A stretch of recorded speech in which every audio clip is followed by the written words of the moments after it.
qué es esto? Esto es porque la diferencia entre Él y nosotros es tan fuerte.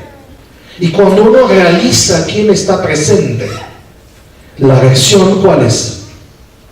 Miedo. Pero la adoración no es solo miedo.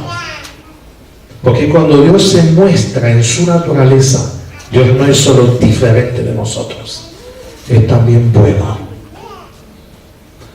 Es cariñoso con nosotros. Tanto que tiene que limitarse.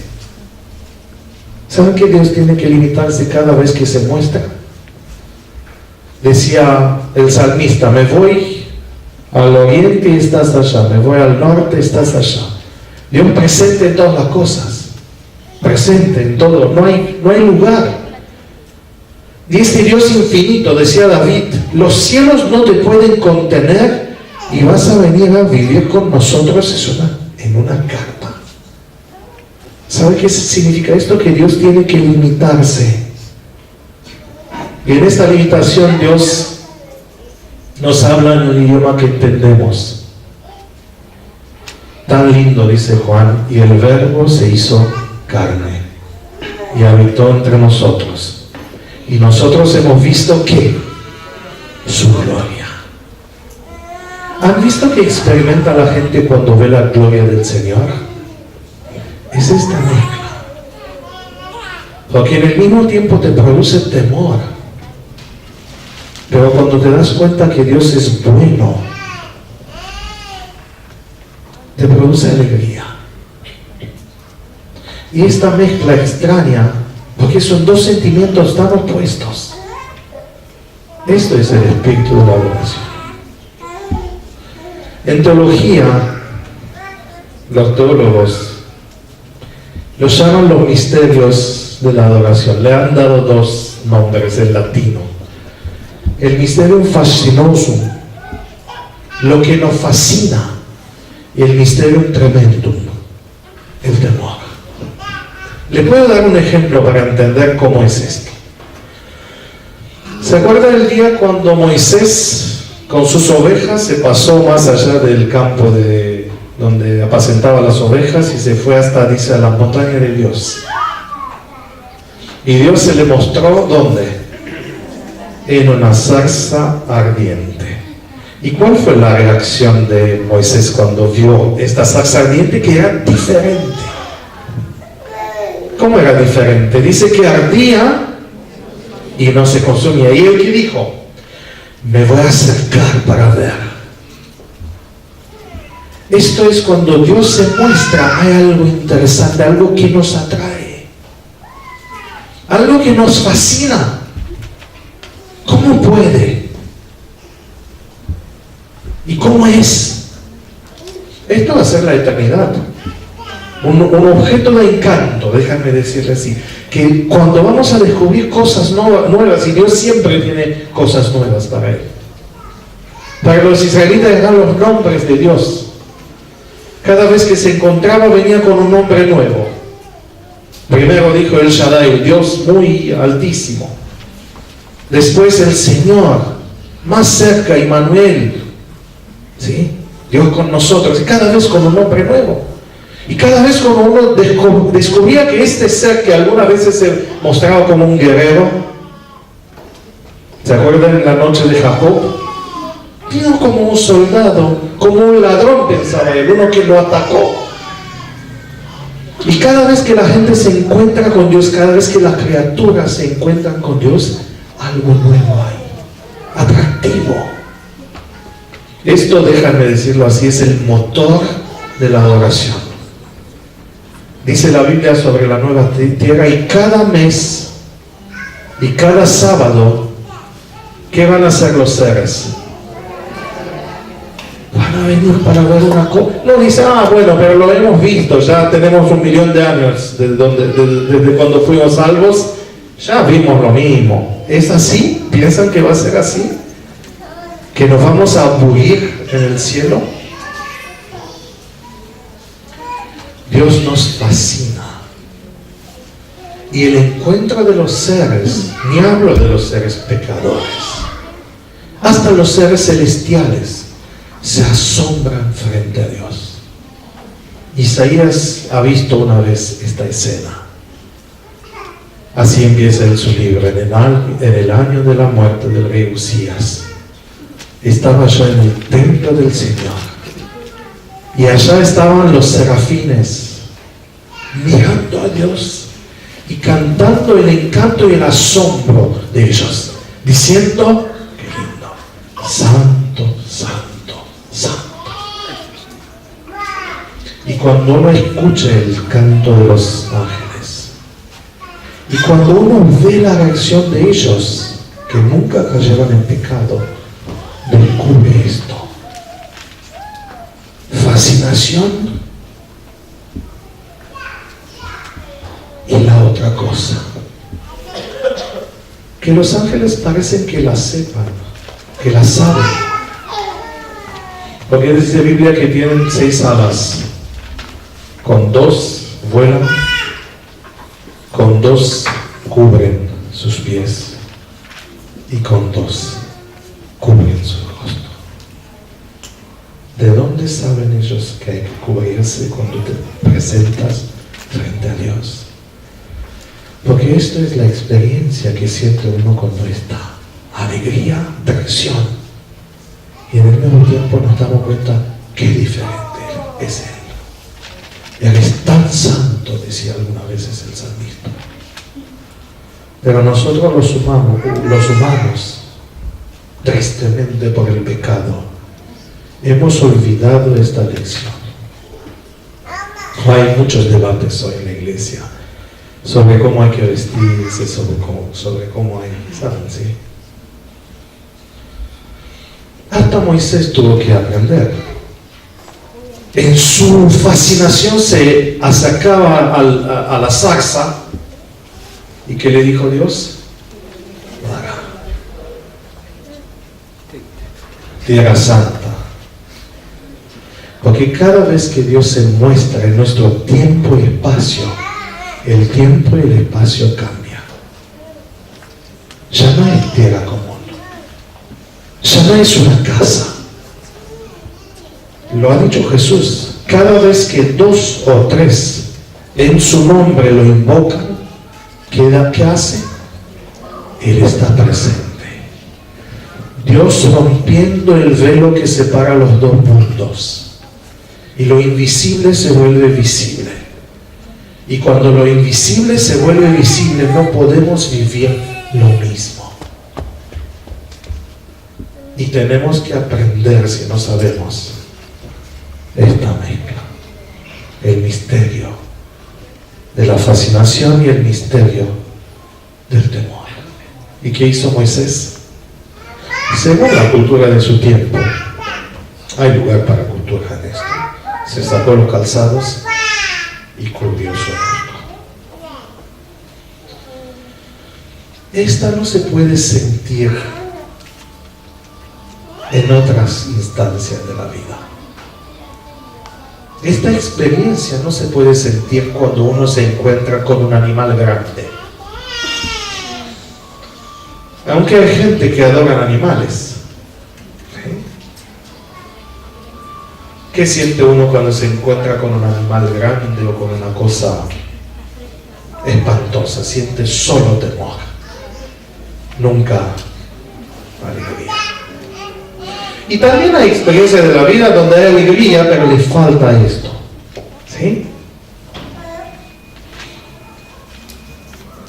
Por esto la verdadera adoración aparece solo en el encuentro con Dios.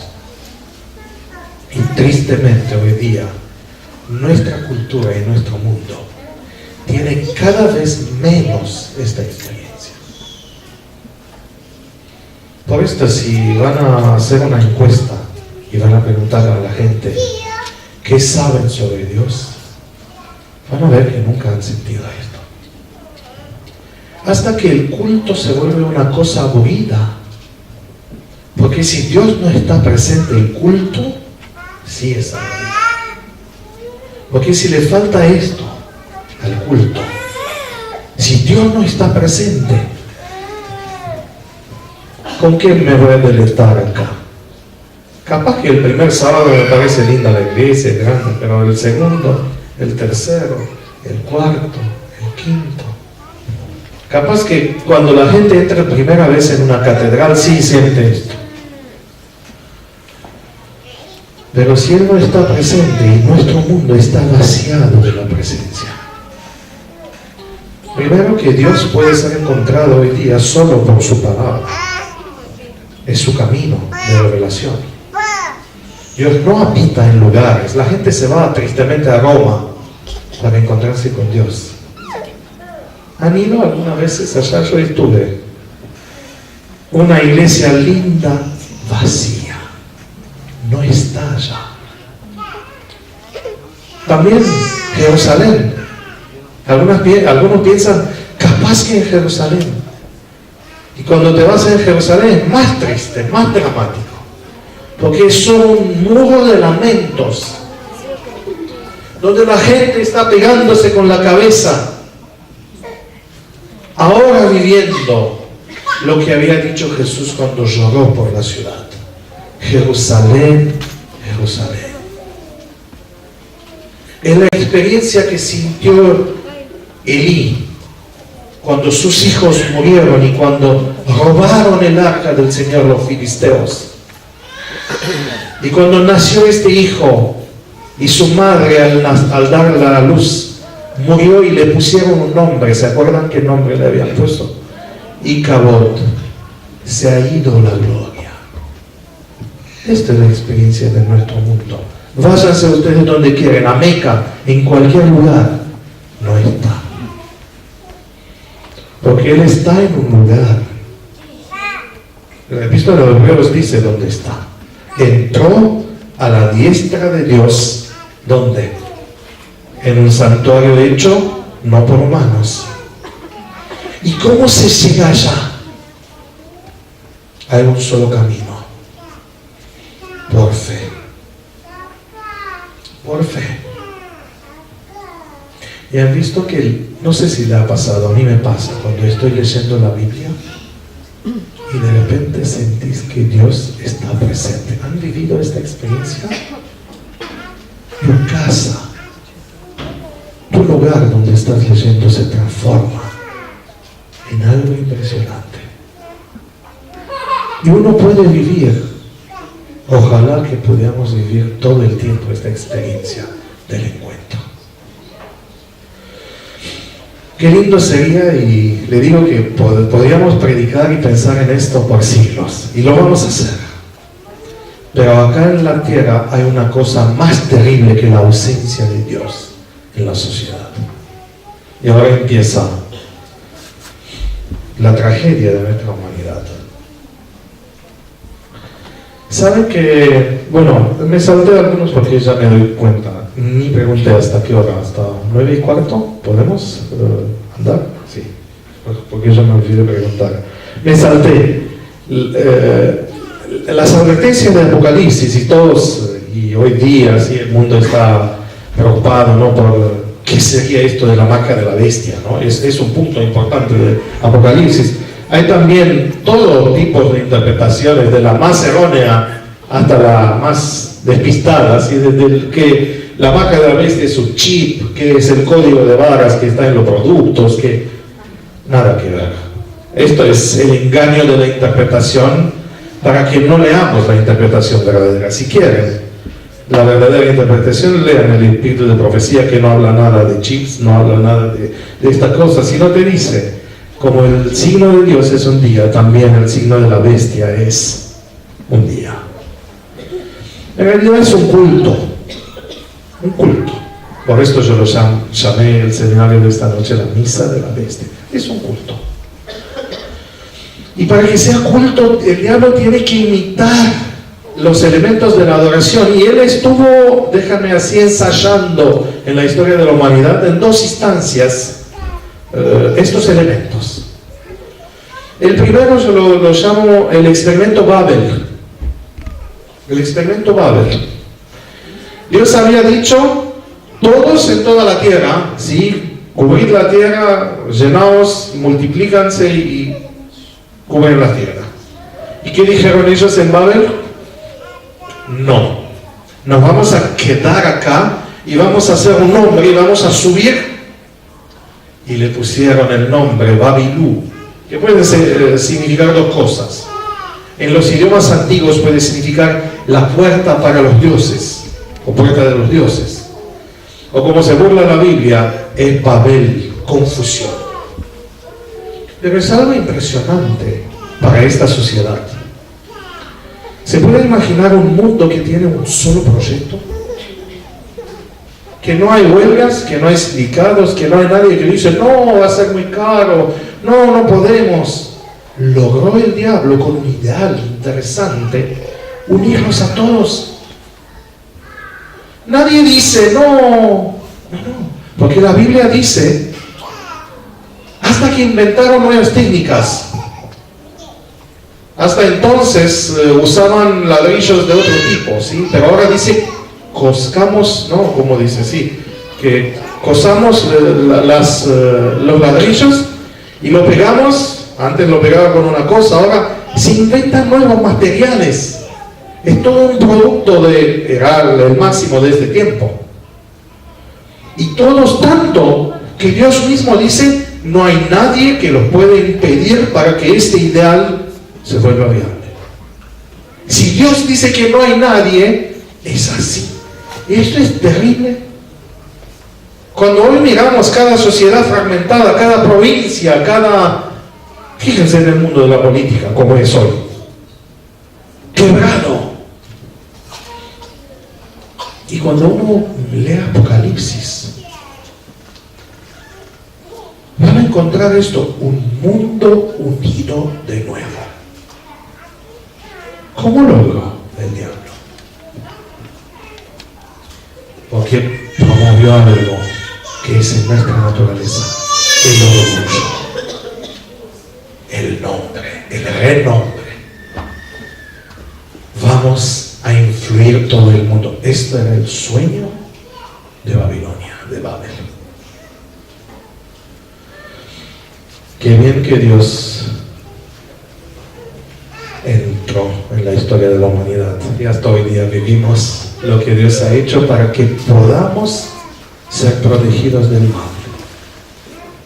Sabe que hoy por el barrera de los idiomas el mal se difunde un poquito más lento.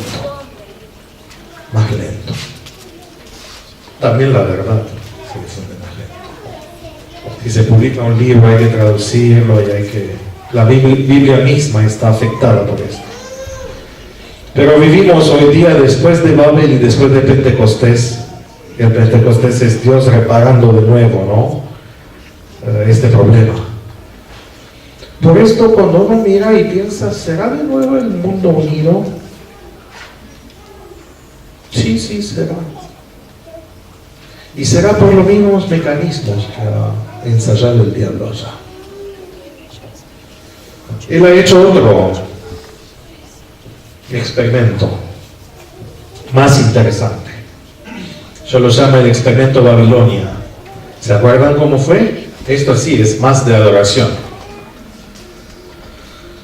Y había un decreto que decía, y quien no adora la estatua que había levantado el rey Nabucodonosor, ¿cómo decía el decreto?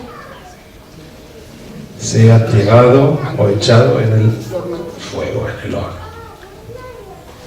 ¿Y qué dice la Biblia? Que lo ahorró con el terror. ¿Saben cuántas veces ha ensayado el diablo la adoración por medio del terror? ¿Y cuántas veces ha logrado promover cultos por medio del terror? Miren la historia del cristianismo mismo, tristemente. Ni hablar de estas tierras. He leído algunas historias sobre qué pasaban y cómo se enfrentaron los indios que vivían acá con los conquistadores, con los que habían venido para traer la fe. ¿Y se acuerdan cómo fueron cristianizados? Con la espada. Con la espada. ¿Qué adoración es esto que se infunde por terror? ¿Qué adoración es? Pero el diablo ensayó un elemento de la adoración, que es el temor, y también en la otra el del encanto, ¿no? Y va a venir un día, y esto va a ser muy cerca, con esto va a culminar la historia, va a venir un momento cuando va a combinar los dos elementos. Y fíjense qué extraño y qué interesante describe Apocalipsis esto que llamamos la misa de la bestia, la adoración del dragón. Fíjense cómo tiene y cómo logra la fascinación. Está acá el texto.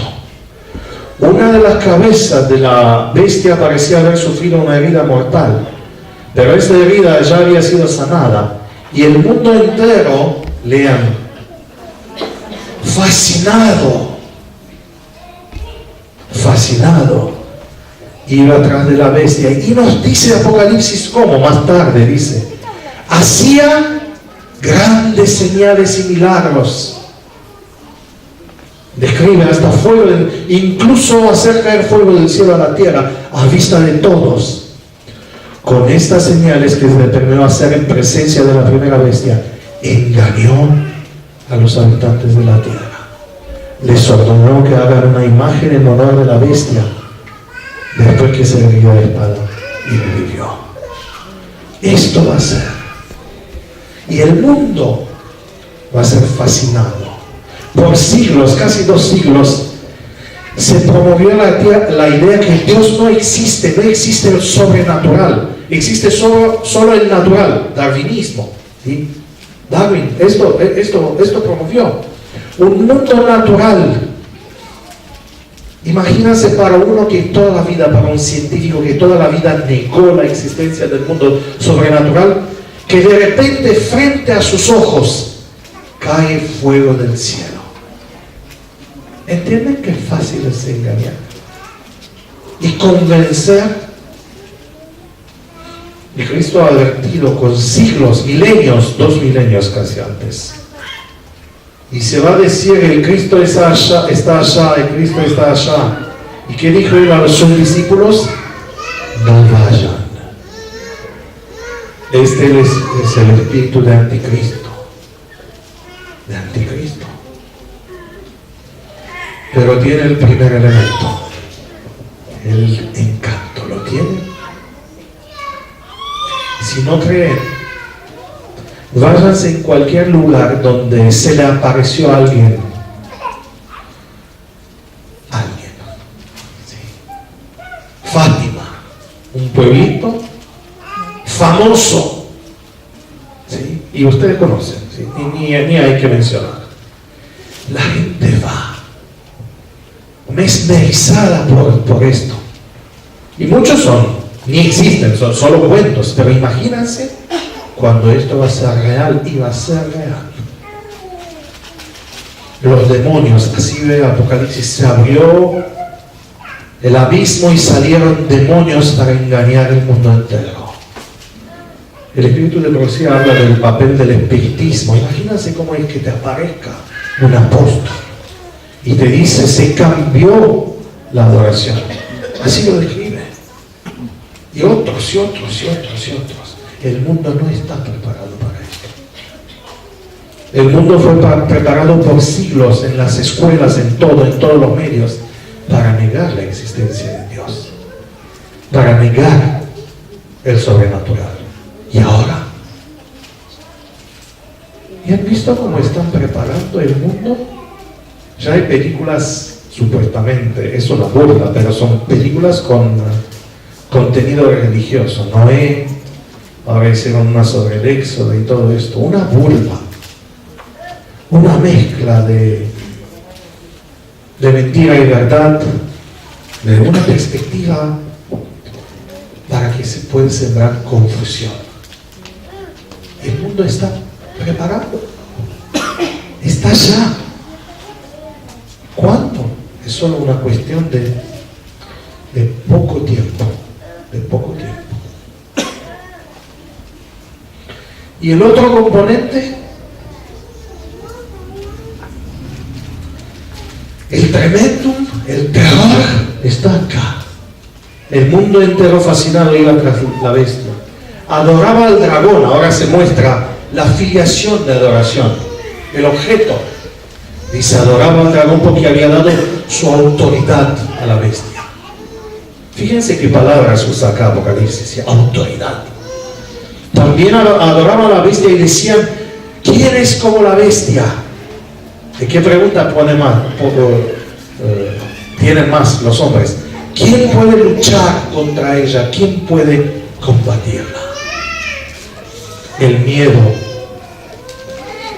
Y hay un sistema, y se le permitió infundir vida a la imagen de la primera bestia para que hablara y mandara matar a quien no adorara a la imagen.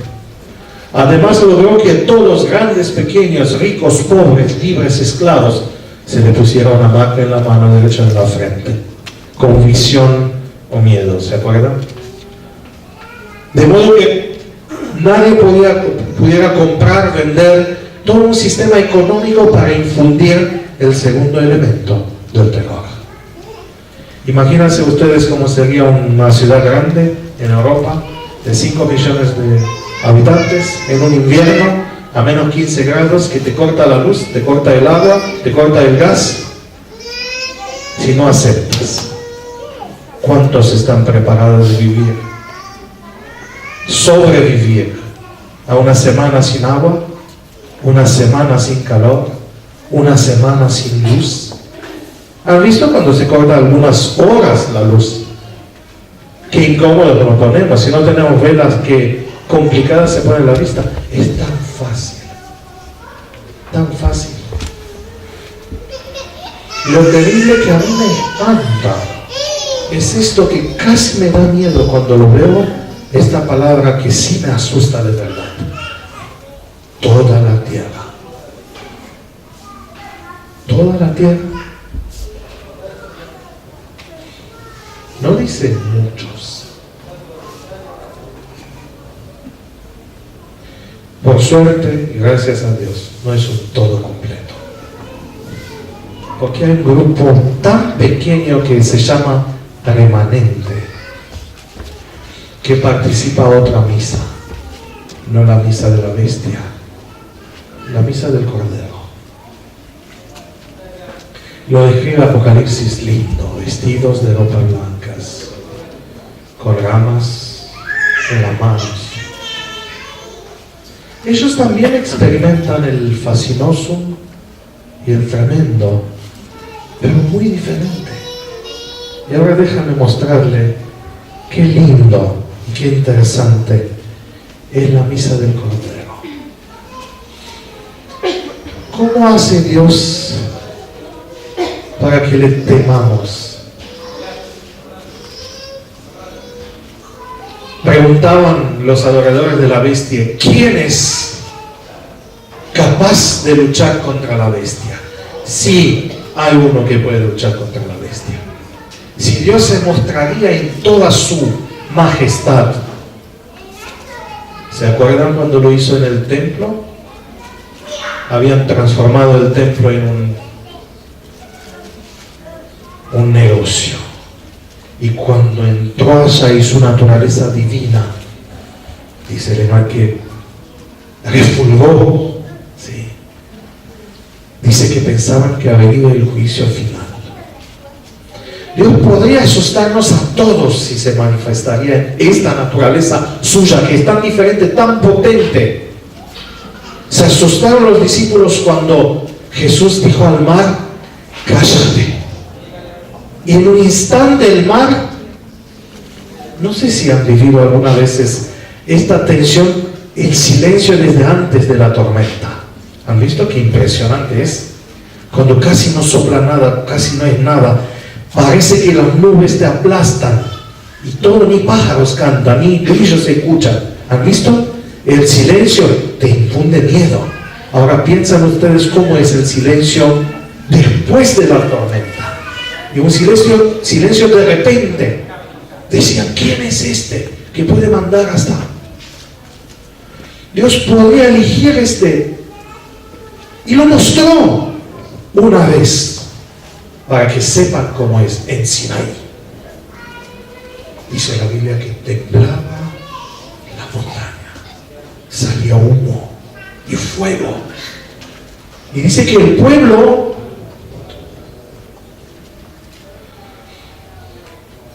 también mostró que puede esto cuando se encontró con Elías. Y dice que vino un gran viento y un gran terremoto, un gran fuego.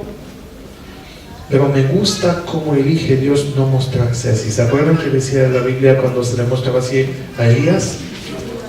Y él no estaba. Porque sería injusto que uno... Es como pelear con un niño.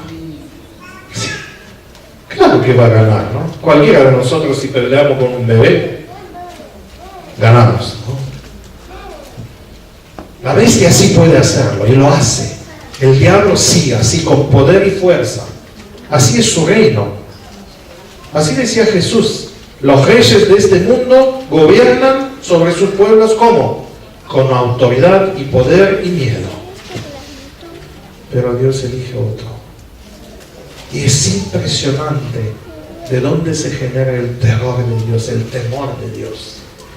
Lo tenemos en el Salmo 130. Casi me dan las lágrimas cada vez que leo este texto. Porque dice, pero en ti hay perdón para que seas temido. No es que lo tememos porque nos castiga, sino lo apreciamos y lo reverenciamos porque nos perdona. ¿Han visto qué siente uno perdonado? La Biblia dice lindo esto. A quien se le ha perdonado mucho, ¿cómo dice? Ama mucho. En ti hay perdón para que seas temible. Y esto sí nos atrae. Y esto sí nos da gozo. Y esto sí impone una distancia y una reverencia, de verdad.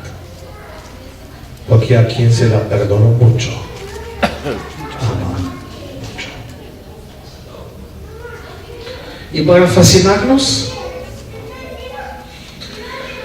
cualquiera de los atributos de Dios puede ser fascinante.